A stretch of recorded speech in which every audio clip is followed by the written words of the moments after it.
الحمد لله نحمده ونستعينه ونستغفره ونؤمن به ونتوكل عليه ونعوذ بالله من شرور أنفسنا ومن سيئات أعمالنا من يهده الله فلا مضل له ومن يضلله فلا هادي له ونشهد أن لا إله إلا الله وحده لا شريك له ولا نظير له ولا مثل له ولا مثال له ونشهد أن سيدنا وسندنا وشفيعنا وشفيع أمرنا وحبيبنا وحبيب ربنا ومولانا محمدا عبده ورسوله أرسله الله إلى كافة للناس بشيرا ونذيرا وداعيا إلى الله بإذنه وسراجا منيرا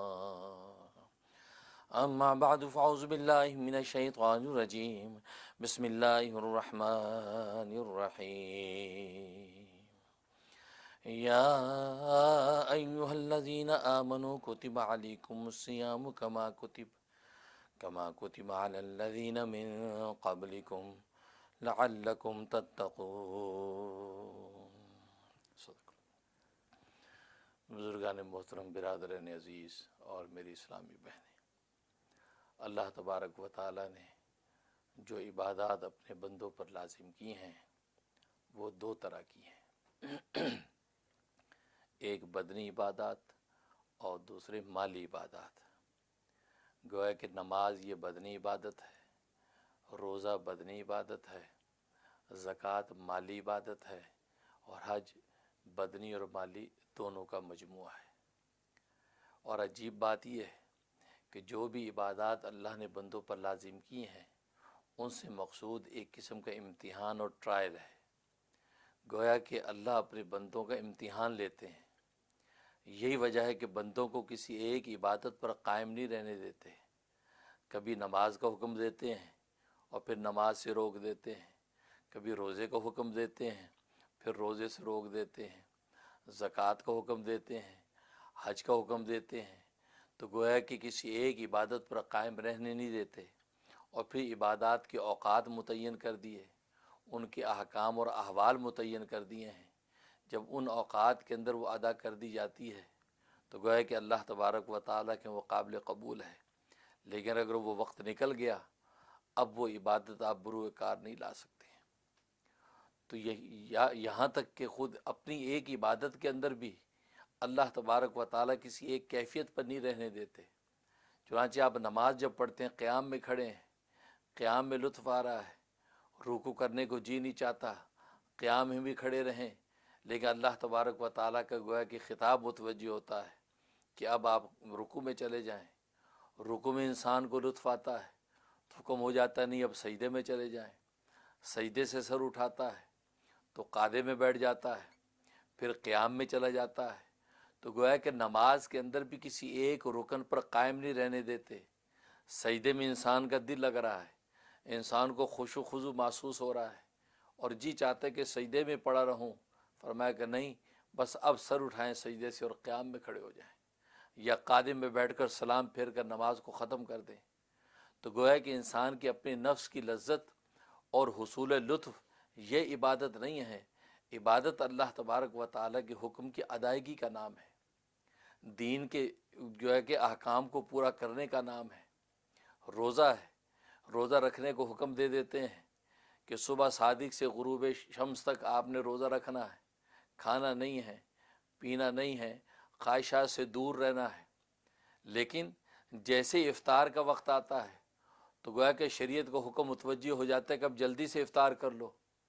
اب اگر ایک شخص کہے کہ نہیں ہمیں تو بھوکا رہنے میں بڑا لطف آ رہا ہے، ہمیں تو پیاسا رہنے میں بڑا لطف آ رہا ہے، ہمیں تو خواہشات سے دور رہنے میں بڑا لطف آ رہا ہے، ہم کھائیں گے نہیں، ہم پئیں گے نہیں، تو گویا کہ اس نے اس عبادت کو پورا نہیں کیا. اس کا روزہ ایون کہ مکروہ ہو جاتا ہے. چند لمحوں کی تاخیر پر روزہ مکروہ ہو جاتا ہے، اس لیے کہ امتثال امر کا نام دین تھا، اور یہی وہ آزمائش تھی کہ جو اللہ تبارک و تعالی بندوں کی کرنا چاہتے ہیں۔ یہی وجہ ہے کہ سال میں 5 دن ایسے رکھ دیے ہیں کہ اس میں تمہیں روزہ رکھنے کی اجازت نہیں۔ رمضان کے روزے رکھتے چلے گئے، روزوں کے ساتھ دل لگ گیا، اب جی چاہتا ہے کہ عید کے دن میں روزہ رکھ لیں، فرمایا کہ اب تمہیں روزہ رکھنے کی اجازت نہیں۔ اب اگر تم نے روزہ رکھنے کی کوشش کی تو گویا کہ تم رحمان کے بندے نہیں بلکہ شیطان کے بندے ہو گئے، شیطان کے بھائی ہو گئے۔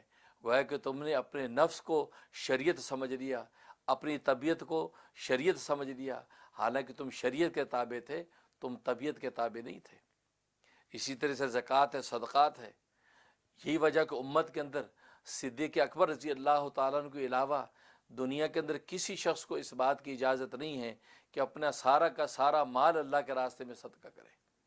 صرف صدیق اکبر رضی اللہ تعالیٰ عنہ کو اس چیز کی اجازت دی گئی۔ آج اگر ایک شخص یہ کہتا ہے کہ میں سارا مال اللہ کے راستے میں صدقہ کر دیتا ہوں تو اللہ تبارک و تعالی اس کو روک دیتے ہیں کہ نہیں، تم بقدر ضرورت بقدر کفایت تم اپنا مال اپنے پاس رکھو، اس کے بعد صدقات کرنے کی تمہیں اجازت ہے۔ تو دیکھو صدقات کے حوالے سے بھی ایک کرائٹیریا متعین کر دیا، حج کے حوالے سے بھی احکام متعین کر دیے۔ اور حج تو ایک عاشقانہ عبادت ہے، اس میں تو عقل کا کوئی دخل ہی نہیں ہے۔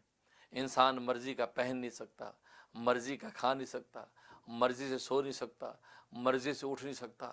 گویا کہ حج یہ ایک عاشقانہ عبادت ہے، دیوانہ وار یہ عاشق یہ جو ہے وہ اللہ تبارک و تعالیٰ کے گھر کی طرف لبیک کہتا ہوا دوڑتا ہے، اور پھر وہاں پر بھی ایک جگہ پہ ٹکتا نہیں ہے، کبھی مینا میں جاتا ہے، کبھی عرفات میں جاتا ہے، کبھی مزدلفہ میں جاتا ہے، پھر مینا میں آتا ہے، اس کے بعد پھر طواف وداع کر کے واپس اپنے گھر لوٹ جاتا ہے۔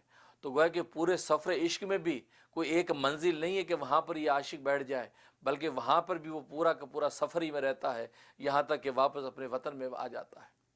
تو گویا کہ یہ عبادات ایک ٹرائل اور امتحان ہے۔ اللہ تبارک و تعالیٰ دیکھتے ہیں کہ بندہ میرے حکم کو کتنا پورا کرتا ہے، اور جس نے طیب خاطر کے ساتھ دل کی سچائی کے ساتھ اللہ تبارک و تعالیٰ کے لیے ایک بھی سجدہ کر لیا، ایک بھی مرتبہ سبحان اللہ کہہ دی، اللہ تبارک و تعالیٰ اس کے لیے رضا کا پروانہ جاری کر دیتے ہیں۔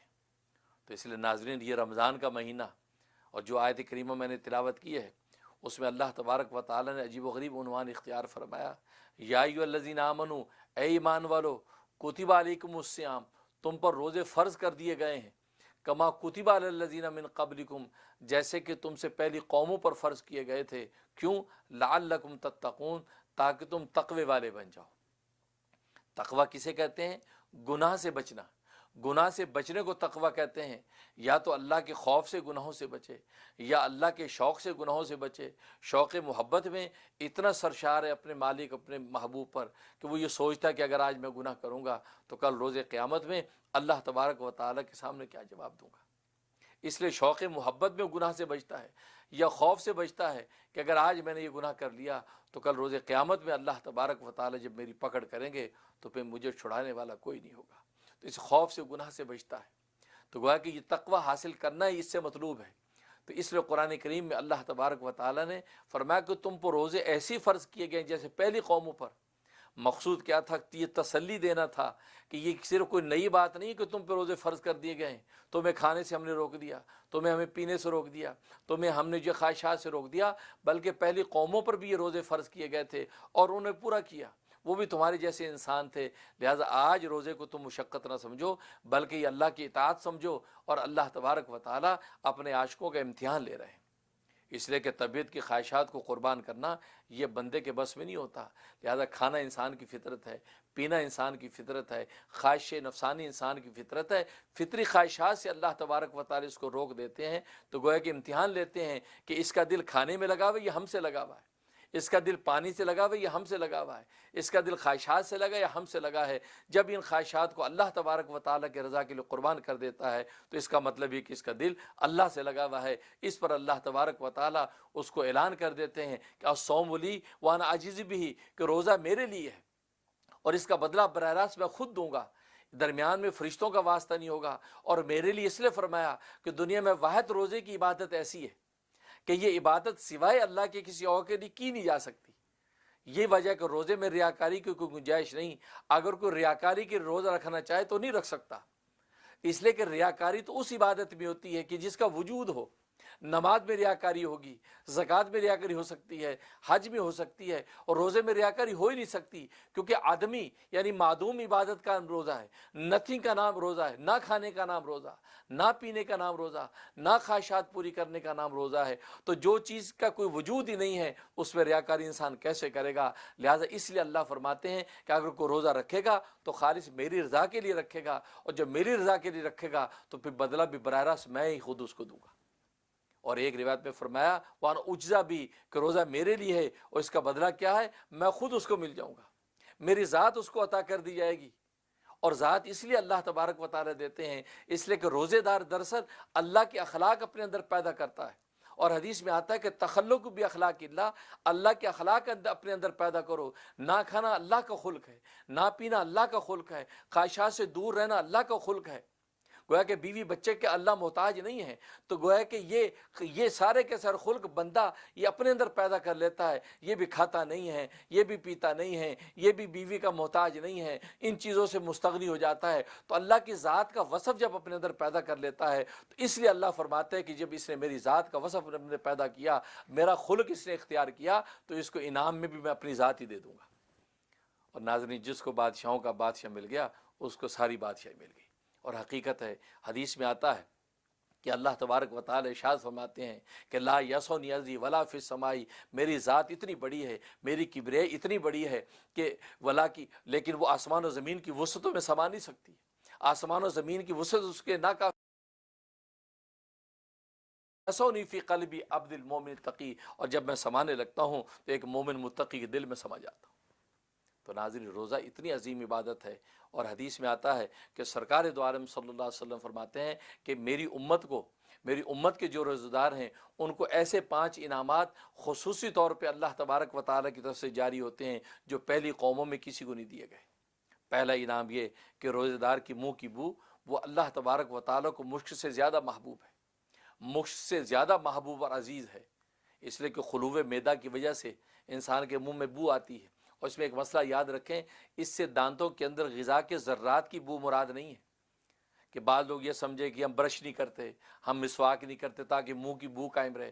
نہیں, وہ دانتوں کے ذرات جو ہے اس کے اندر وہ بدبو مراد نہیں, بلکہ یہ خلوِ معدہ کی وجہ سے انسان کا ظہر کے وقت دوپہر تک انسان کا معدہ خالی ہو جاتا ہے غذا سے. اب خالی معدے کی وجہ سے ایک بھڑاس منہ کے اندر جو آتی ہے وہ بھڑاس مراد ہے. دانتوں کے اندر غذا کے ذرات کے سڑنے کی بدبو مراد نہیں ہے. لہذا مسواک کرنے کا اہتمام کرنا چاہیے. برش جو ہے سحری کے وقت میں جو ہے برش کا اہتمام کرنا چاہیے, رات میں برش کا اہتمام کرنا چاہیے تاکہ منہ کے اندر ایسی بدبو نہ آئے کہ دائیں بائیں والوں کو تکلیف ہو. تو منہ کی بو یہ اللہ تبارک و تعالیٰ کو مشکل سے زیادہ محبوب. اور دوسرا انعام یہ دیا جاتا ہے, فرمایا کہ دریاؤں کی مچھلیاں اور جو ہے بلوں کے اندر رہنے والی چیونٹیاں یہ روزے دار کے لیے بخشش کی دعا کرتی ہیں.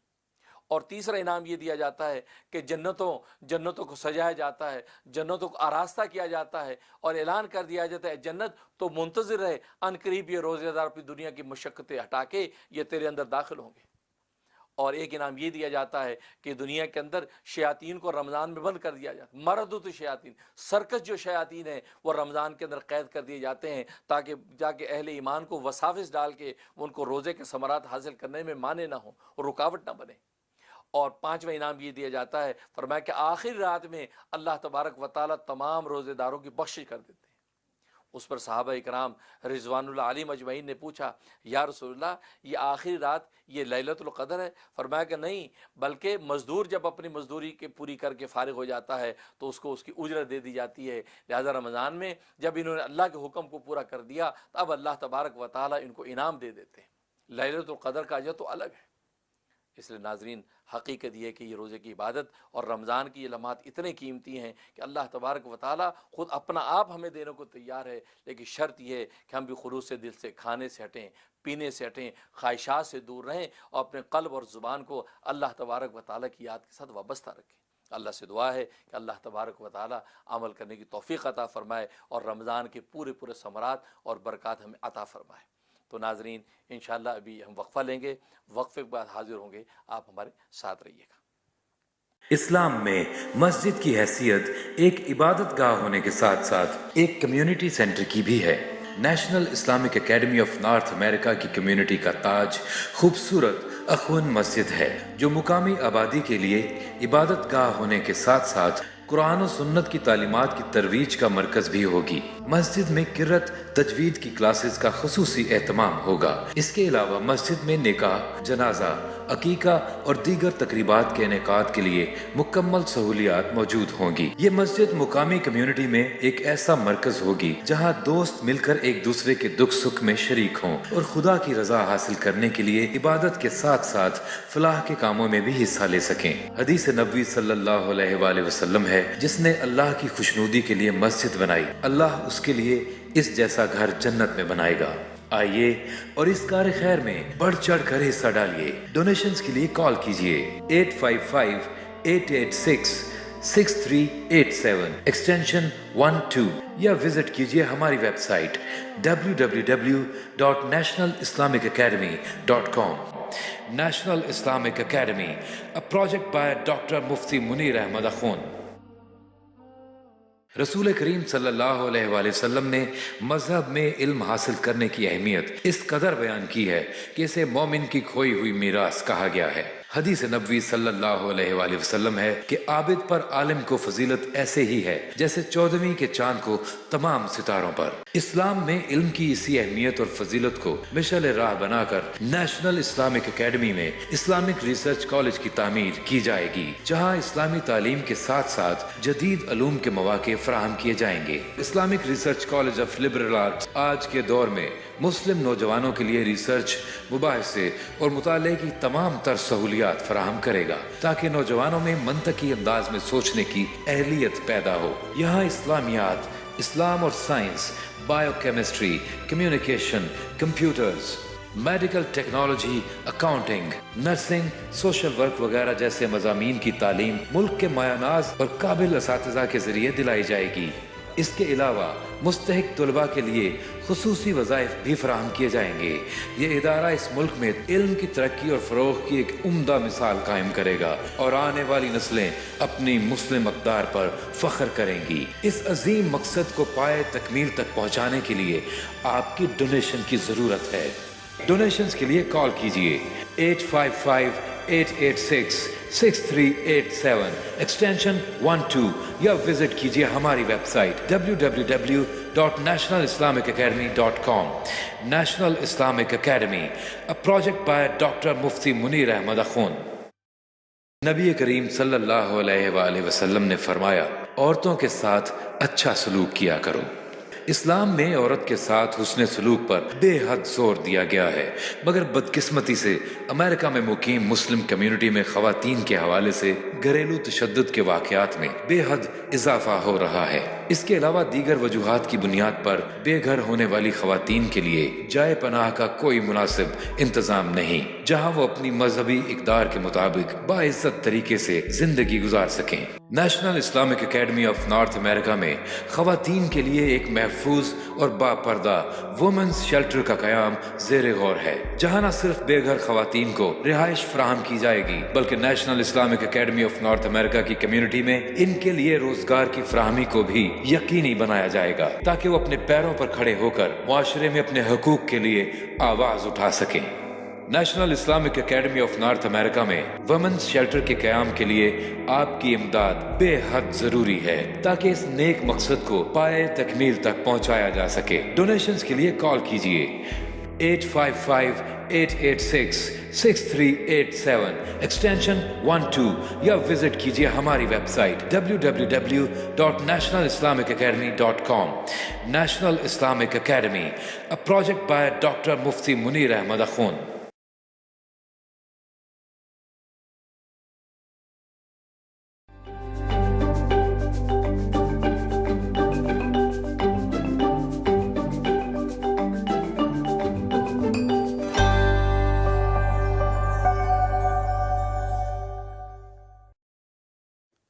السلام علیکم ناظرین، پروگرام احسان رمضان میں آپ سب کو ایک بار پھر خوش آمدید۔ ناظرین، جیسے میں نے عرض کیا تھا کہ روزہ اللہ تبارک و تعالیٰ کی ایسی عظیم و شان عبادت ہے کہ اللہ تبارک و تعالیٰ اپنا آپ دینے کو تیار ہے۔ اس لیے کہ جب بندہ اپنی خواہشات کو، اپنی فطری خواہشات کو اللہ تبارک و تعالی کے لیے قربان کرتا ہے تو پھر اللہ تبارک و تعالی اپنا آپ ہمیں دے دیتا ہے۔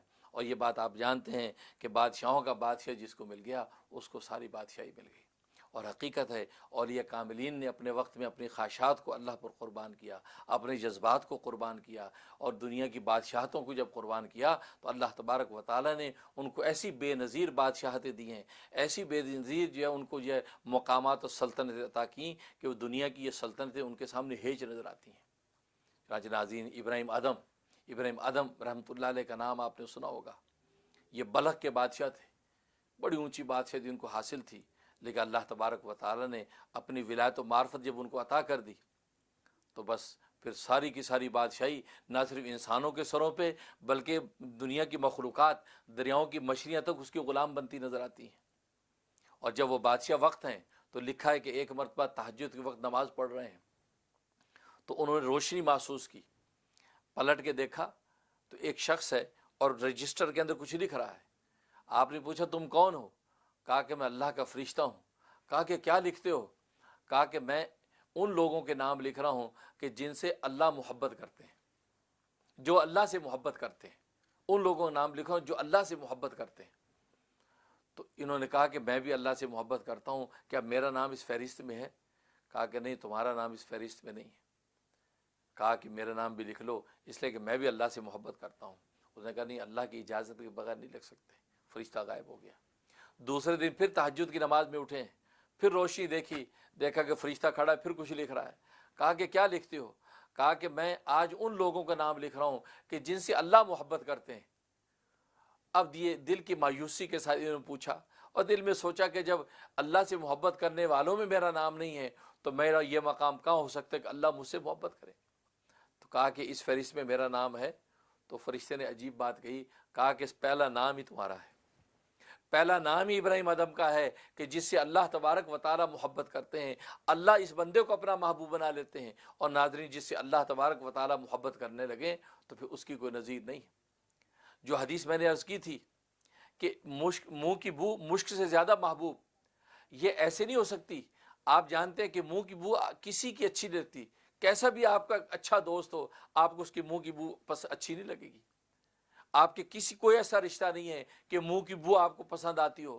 ہاں، صرف ایک ہی رشتہ ہے کہ جس سے آپ دلی اور سچی محبت کرتے ہو، اس کی منہ کی بو بھی آپ کو عزیز۔ آپ کو چھوٹے معصوم بچے سے آپ کو پیار ہے، اس کے منہ کی بو سے بھی آپ لطف اٹھاتے ہیں، اس کی منہ کی بو سے بھی آپ محظوظ ہوتے ہیں۔ تو معلوم ہوا کہ روزے دار جب تک اللہ کا محبوب نہیں ہو جاتا اس وقت تک اس کی منہ کی بو اللہ کو محبوب ہو کیسے سکتی ہے؟ جب اللہ کو اس کے منہ کی بو محبوب ہے، اس کا مطلب روزے دار سے اللہ تبارک و تعالی محبت کرتے ہیں۔ اور جب اللہ محبت کرتے ہوں تو آپ جانتے ہیں کہ جس کو مقام محبوبیت حاصل ہو گیا ہو اس کو سب کچھ مل جاتا ہے۔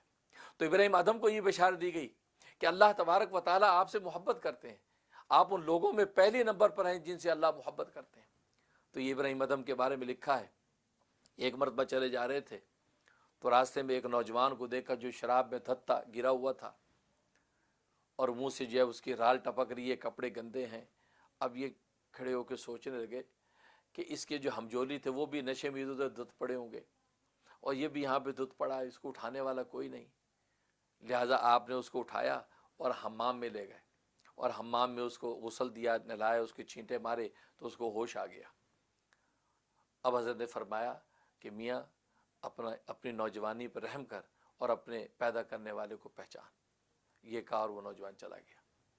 2 دن کے بعد ابراہیم ادم رحمۃ اللہ علیہ کو اطلاع ملی کہ اللہ تبارک و تعالی نے اس نوجوان کو فلاں علاقے کا جو ہے ابدال بنا دیا، ولایت و معرفت کا وہ مقام اس کو دے دیا کہ وہاں کے اولیاء اللہ اس کے سامنے بیٹھے اور وہ اولیاء اللہ کا سردار بن گیا۔ ابراہیم ادم رحمۃ اللہ علیہ بڑے حیران ہوئے کہ 2 دن پہلے تو ایک شرابی تھا اور نشے میں دھت پڑا تھا، میں نے اٹھا کے اس کا منہ صاف کیا تھا، اور آج یہ حالت ہے کہ وہ ولایت و معرفت کا تاج اس کے سر پہ۔ تو اللہ تبارک و تعالی سے دعا کی، اے رب ذوالجلال، یہ کیا ماجرا ہے کہ 2 دن پہلے اس کی یہ حالت اور 2 دن میں ولایت و معرفت کی اس مقام پر کہ وقت کے اولیاء اللہ اس کے سامنے بیٹھے۔ تو عجیب آواز آئی ہاتف غیبی کی طرف سے. اللہ تبارک و تعالیٰ نے ان کو بتلایا کہ اے ابراہیم تو ہمیں اتنا محبوب ہے, تو ہمیں اتنا پیارا ہے کہ تو نے اس کا منہ صاف کیا تھا ہمیں راضی کرنے کے لیے, ہم نے اس کا دل صاف کر دیا تجھے راضی کرنے کے لیے, اور اس کا دل صاف کر کے ولایت و معرفت کے مقام پر پہنچا دیا. تو ناظرین حقیقت یہ ہے کہ دل کی صفائی اصل ہے, اور روزہ دل کی صفائی کے لیے اکثر اعظم ہے. اس سے انسان کا دل صاف ہوتا ہے, اس لیے کہ انسان کا کھانا, انسان کا پینا, یہ جانوروں کی جتنی خواہشات, یہ کھانا پینا, یہ جفتی کرنا, یہ خواہشات, یہ حیوانی خواہشات ہیں. ان حیوانی خواہشات کو بندہ جب کاٹتا ہے, اب یہ قدوسیت کی منزل طے کرتا ہے. جب قدوسیت کی منزل طے کرتا ہے, اب اس کے اندر فرشتوں والی شان پیدا ہو جاتی ہے, اس کا دل بالکل پاک اور صاف ہو جاتا ہے, اور زبان سے خدا کا ذکر جاری ہونے لگتا ہے. تو ناظرین اس طریقے سے اللہ تبارک و تعالیٰ روزے کے ذریعے سے ہماری ٹریننگ کرواتے ہیں تاکہ ہمارا قلب صاف ہو, اور دل جب صاف ہوا, اس لیے حدیث میں آتا ہے ان فی الجسد لمضغۃ, کہ تمہارے جسم کے اندر گوشت کا ایک لوتھڑا ہے. اذا صلحت صلح الجسد کلہ, جب وہ ٹھیک رہتا ہے تو پورا جسم ٹھیک رہتا ہے. وَإِذَا فَسَدَتْ فَسَدَ الْجَسَدُ كُلُّهُ, اور جب وہ فاسد ہو جاتا ہے تو سارا جسم فاسد ہو جاتا ہے. الا وہی القلب, یاد رکھو کہ وہ دل ہے. اس لیے کہ دل جو ہے ناظرین یہ ایسی چیز ہے, اور روزے کی جو عبادت ہے اس میں دل سب سے زیادہ پاک و صاف ہوتا ہے. تزکیہ اگر دل کا ہو تو یہ روزے کے ذریعے سے اللہ تبارک و تعالیٰ کرتے ہیں کہ کھانے پینے کو روک دیتے ہیں, خواہشات کو روک دیتے ہیں, اور دل کو پاک اور صاف کرتے ہیں. اور زبان سے قرآن کریم جاری ہوتا ہے, اب قرآن کریم یہ اب خاص اپنی مہک اور عطر لے کر بندوں کے اوپر پہنچ جاتا ہے, اور بندوں پر اللہ تبارک و تعالیٰ کی خاص رحمت اترنے لگتی ہے. اس لیے تو اللہ تبارک و تعالیٰ اس روزے دار کا اتنا بلند مقام قرار دیتے ہیں کہ یہ روزہ یہ خاص میرے لیے ہے. اور یہ وجہ ہے کہ لکھا ہے کہ روزہ جب رکھا جاتا ہے تو روزے کی اطلاع اللہ تبارک و تعالیٰ ملائکوں کو دیتے ہیں کہ اس کا روزہ ہے, کیونکہ روزہ اتنی مخفی عبادت ہے, اتنی مخفی عبادت ہے کہ ملائکوں کو بھی اس کی خبر نہیں ہوتی. اللہ تبارک و تعالیٰ بتلاتے ہیں کہ اس کا روزہ ہے. اس لیے کہ نہ کھانا پینا روزہ نہیں ہے, نہ آپ کھا نہیں رہے پی نہیں رہے, خواہشات جو آپ روزہ ہے نہیں. ایک آدمی کھاتا پیتا نہیں ہے, آپ کہیں کہ روزے دار ہے نہیں. اور کھانا پینا یہ روزہ ٹوٹنا یہ روزے کے خلاف ہے نہیں. ایک روزے دار بھولے سے اگر کھا رہا ہو تو آپ نہیں کہہ سکتے اس کا روزہ نہیں ہے, وہ تو بھولے سے کھا رہا ہے. اور روزہ بھولے سے انسان کھا لے تو روزہ ٹوٹتا نہیں ہے. تو گویا کہ نہ کھانا پینا اور کھانا پینا یہ روزے کے منافی نہیں. ہاں اللہ تبارک و تعالیٰ دل کی کیفیت کو سمجھتے ہیں کہ یہ روزے سے ہے. اب یہ ملائکہ کو اطلاع دی جاتی ہے, تو عبادت کی اطلاع جب اللہ دیتے ہیں ملائکہ کو, اور ملائکہ کو خبر نہیں ہوتی, براہ راست اللہ اس کو سمجھتے ہیں. اس لیے اللہ تبارک و تعالیٰ کل روز قیامت میں جب اس کا انعام دیں گے تو براہ راست خود دیں گے, درمیان میں ملائکہ کا کوئی واسطہ نہیں ہوگا. اس سے ناظرین حقیقت یہ ہے کہ روزہ عظیم الشان عبادت ہے اور دل کو پاک کرتا ہے. اور جیسے میں نے بتایا کہ اولیاء کاملین نے جب یہ محنتیں کر لیں تو اللہ تبارک و تعالیٰ ان کو اپنا محبوب بنا لیا. اور روزے دار کی مشک سے زیادہ محبوب, اس میں اس بات کی طرف اشارہ ہے کہ روزے دار بھی اللہ تبارک و تعالیٰ کا محبوب بن جاتا ہے. اللہ سے دعا ہے کہ اللہ تبارک و تعالیٰ اپنی محبوبیت کا رشتہ ہمیں عطا فرمائے اور ہمیں اس پر عمل کرنے کی توفیق عطا فرمائے. تو ناظرین ابھی ہم وقفہ لیں گے, وقفے کے بعد حاضر ہوں گے, پھر آپ کی کالز لیں گے اور آپ کے سوالات کے جوابات قرآن و سنت کے مطابق پیش کریں گے. آپ ہمارے ساتھ رہیے گا.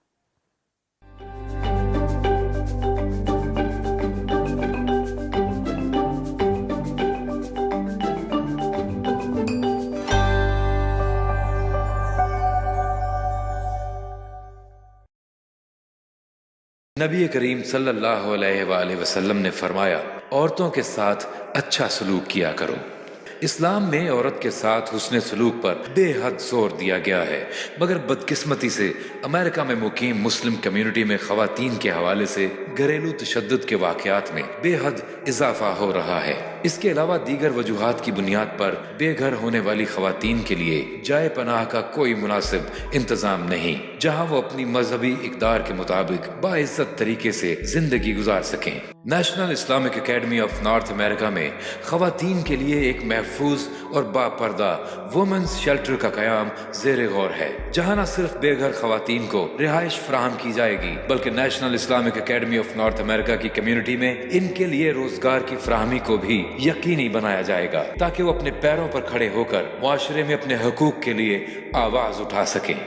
National Islamic Academy of North America میں ویمنز شیلٹر کے قیام کے لیے آپ کی امداد بے حد ضروری ہے تاکہ اس نیک مقصد کو پائے تکمیل تک پہنچایا جا سکے۔ ڈونیشنز کے لیے کال کیجیے 855-886-6387 ایکسٹینشن 12 یا وزٹ کیجیے ہماری ویب سائٹ www.nationalislamicacademy.com۔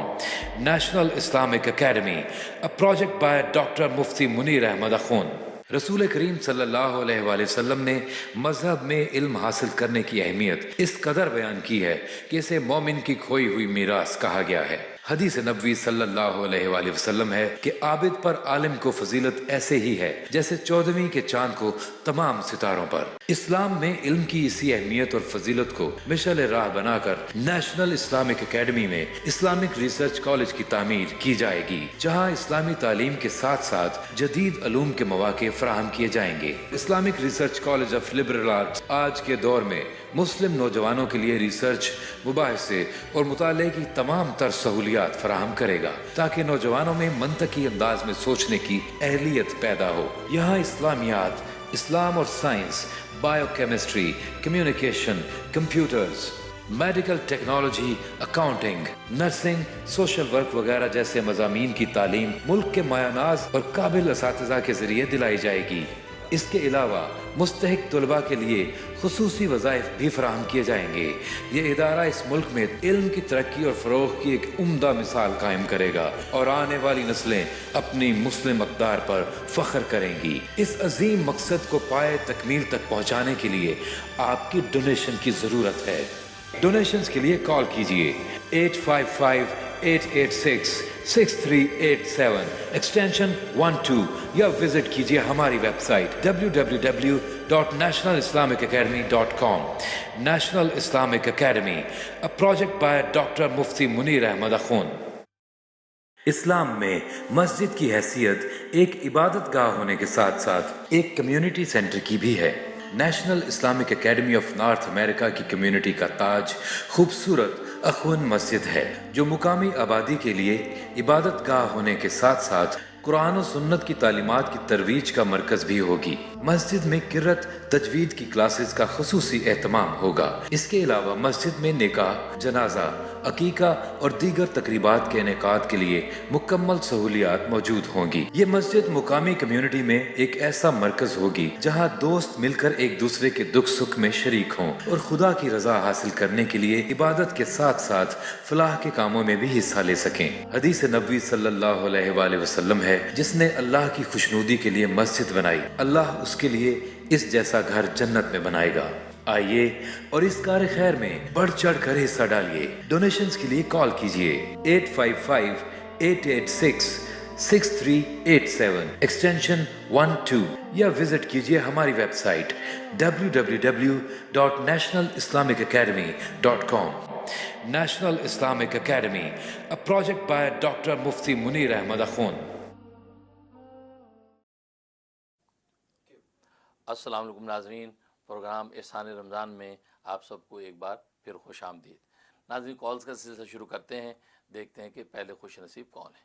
جی ہلو، السلام علیکم حضرت، میں رضا بات کر رہی ہوں کولراڈو سے۔ جی جی، ماشاء اللہ آپ کو بہت بہت مبارک ہو اس پروگرام پہ، خیر بہت مبارک۔ زبردست آپ نے پروگرام شروع کیا ہے، اللہ اس کو ہم سب کے نفع کا بنائے۔ آمین۔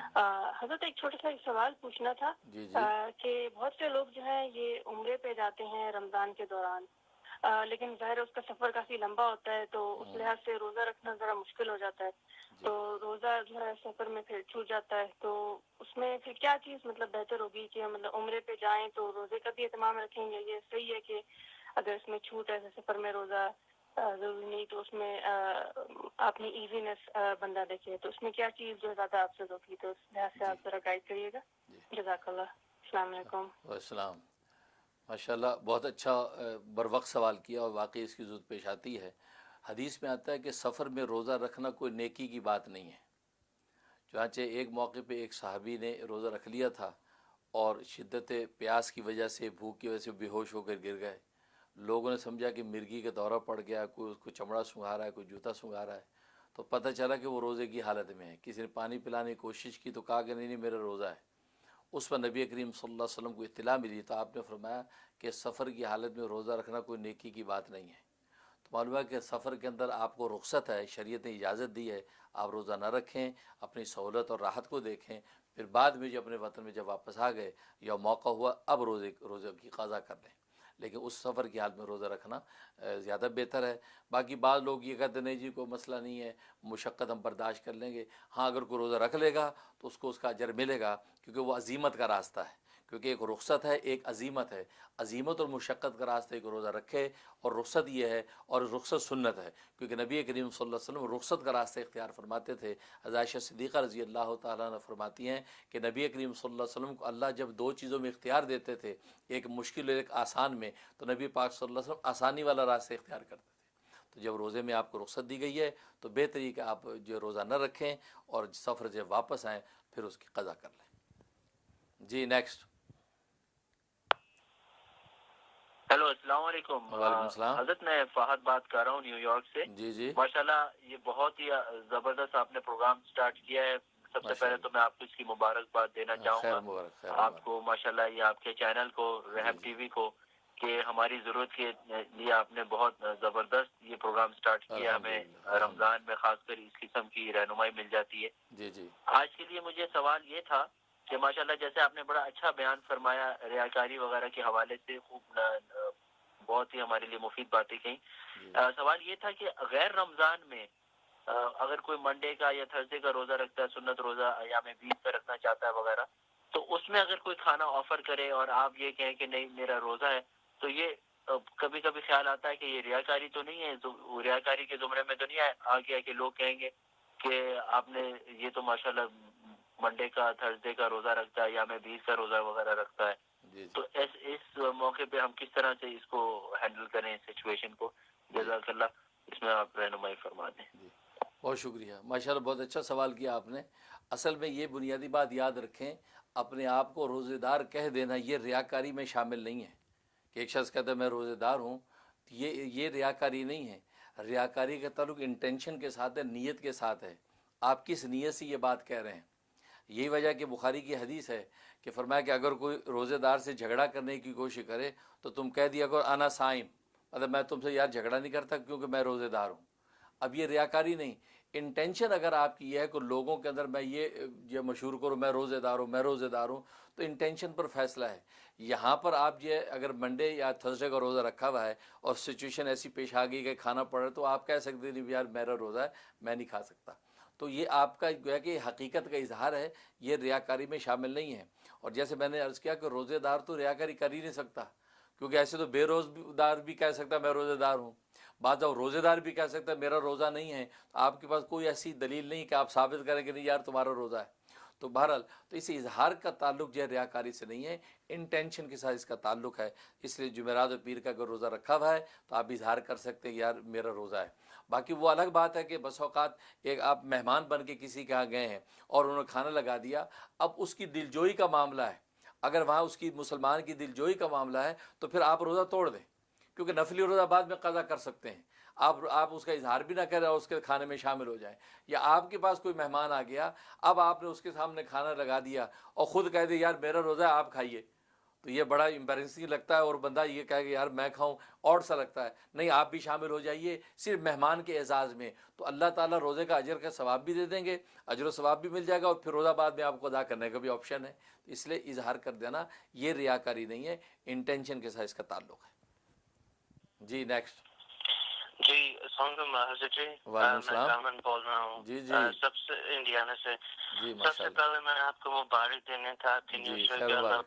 پاک اس شو کو آپ کو برکت دے. آمین. ماشاء اللہ. حضرت جی میرا سوال یہ ہے کہ ہم کو پتہ سنا ہے کہ جو افطار کے وقت کھجور کھانی ہے سنت, لیکن یہ بھی سنا تھا کہ کیا کھجور سحری وقت بھی کھانی سنت ہے؟ اگر اس کا تھوڑا سا جی ایکسپلین کر سکتے ہیں تو جی آپ کو بہت شکریہ. جی سونگم. بہت شکریہ, ماشاء اللہ آپ نے اچھا سوال کیا. اصل میں جو ہے وہ سحری میں بھی جو ہے وہ کھجور کھانا سنت ہے. کھجور سے مراد کوئی بھی میٹھی چیز ہو, کیونکہ افطار کے وقت بھی, کیونکہ نبی پاک صلی اللہ علیہ وسلم کی یہ سنت ہے کہ آپ کھانے کی ابتدا میٹھے سے کریں. بعض روایات میں آتا ہے نمکین سے کریں، بعض میں آتا ہے میٹھے سے کریں، تو لہٰذا جو ترتیب یہ بن گئی کہ افطار میں آپ میٹھے سے افطار کرتے، کھجور سے مطلب روزہ کھولتے ہیں۔ اسی طریقے سے سحری کے بارے میں حکم ہے کہ اس میں بھی آپ کوئی میٹھی چیز کھائیں، بھلے آپ نمکین کھانا کھائیں لیکن یہ کہ ضرور سحری کے وقت کوئی میٹھا کھا لیں، چند کھجوریں کھا لیں، تو اس سے یہ ہوگا کہ وہ میٹھا کھانے کی سنت پوری ہو جائے گی۔ تو اس لیے افطار کے وقت بھی کھجور اور سحری میں بھی کھجور دونوں میں استعمال کرنا یہ سنت کے زمرے میں آ جائے گا، کیوں کہ اس لیے کہ ان دونوں موقعوں پہ میٹھا کھانا سنت سے ثابت ہے۔ اور کھجور کے بارے میں ایک بات یاد رکھیں کہ افطار کے وقت جب کھجور کھائیں تو پوری کھجور منہ میں ڈالیں، اگر بڑی کھجور ہے اس کے کنارے سے توڑتے ہوئے کھاتے جائیں، لیکن پھر گٹھلی سمیت پوری کھجور منہ میں ڈالیں اور منہ میں گٹھلی کو اچھی طرح صاف کر کے اب گٹھلی کو نکالیں۔ اور میں نے جو ہے اکثر بتایا کرتا ہوں کہ گٹھلی جو ہے وہ نکالنے کی سنت کا طریقہ یہ ہے کہ یہ الٹے ہاتھ کی ان انگلیوں سے گٹھلی کو پکڑ کے یوں پھر اپنے سائڈ پہ رکھیں، اس طریقے سے گٹھلی نکالیں، سیدھے ہاتھ سے یوں نہیں، اس لیے کہ اس سے جو ہے وہ آلودہ ہو جائیں گے ہاتھ، اور اسی سے پھر اگلی کھجور آپ کھائیں گے۔ اس لیے نبی پاک صلی اللہ علیہ وسلم کی نفاست و پاکیزگی یہ تھی، آپ الٹے ہاتھ کی انگلیوں سے کھجور کی گٹھلی نکال کے سائڈ پہ رکھتے تھے۔ تو اس طرح کریں اور منہ میں ڈالیں، کیونکہ ایک روایت میں آتا ہے کہ ایک روزے دار نے جو ہے وہ گٹھلی الگ کر کے رکھ دی اور اس کے بعد کھجور کا گودا کھا لیا، جیسے عام طور بعض نفیس لوگ کرتے ہیں، پہلے سے اس کی گٹھلی نکال کے کھا لیا۔ تو گٹھلی اللہ سے شکایت کی کہ اللہ یہ تیرا روزے دار بندہ، اس کے منہ کی پاکیزگی اور بو تو تجھے مشک سے زیادہ محبوب ہے، میری چاہت تو یہ تھی کہ مجھے بھی منہ میں لیتا، میں اس خوشبو کے ساتھ میں بھی آلودہ ہو جاتی، یہ مجھے اعزاز ملتا، لیکن اس نے مجھ پر ظلم کیا، اس نے گٹھلی نکال کے الگ کر دی اور جو اکیلی گودا کھایا، اسے شکایت کی۔ تو اللہ تبارک و تعالیٰ نے اس کو القاء کیا کہ دیکھو تم نے جو یہ کیا، اور یہ گٹھلی نے شکایت کی ہے مجھ سے کہ میرے منہ کی بو، روزے دار کی منہ کی بو تو مشکل سے زیادہ اللہ کو محبوب ہے، اور گٹھلی کہہ رہی ہے کہ مجھے تم نے محروم رکھا۔ تو دیکھو ناظرین، اللہ تبارک و تعالیٰ کی کیا شان ہے، اور اللہ کی ان مخلوقات کا اللہ سے کیسا تعلق ہے، اس گٹھلی نے شکایت کی۔ اس لیے سنت طریقہ یہی ہے کہ آپ گٹھلی جو ہے وہ منہ میں ڈالیں، آپ تھوڑی تھوڑی کھجور کھاتے رہیں، چھوٹی کھجور تو پوری منہ میں لے لی، اجوا کھجور ہے مثلا، وہ پوری منہ میں لے لی، اب آپ اس کو کھاتے رہیں اور وہ اس کے اندر گٹھلی بھی منہ کے اندر آ جائے گی، تو منہ کا جو اعزاز ہے روزے دار کا وہ بھی اس گٹھلی کو حاصل ہو جائے گا، جیسے کہ روایت میں آتا ہے۔ تو اللہ سے دعا ہے کہ اللہ تبارک و تعالیٰ عمل کرنے کی توفیق عطا فرمائے۔ تو ناظرین، پروگرام کا وقت ختم ہوا چاہتا ہے، انشاءاللہ آئندہ حاضر ہوں گے، تو آپ کے بھی کوئی سوالات ہوں تو ای میلز کے ذریعے سے بھی آپ جو ہمیں بھیج سکتے ہیں، اور کالز کر کے بھی سوالات پتہ کر سکتے ہیں۔ تو انشاءاللہ اگلے پروگرام تک کے لیے اجازت دیجیے۔ السلام علیکم ورحمۃ اللہ۔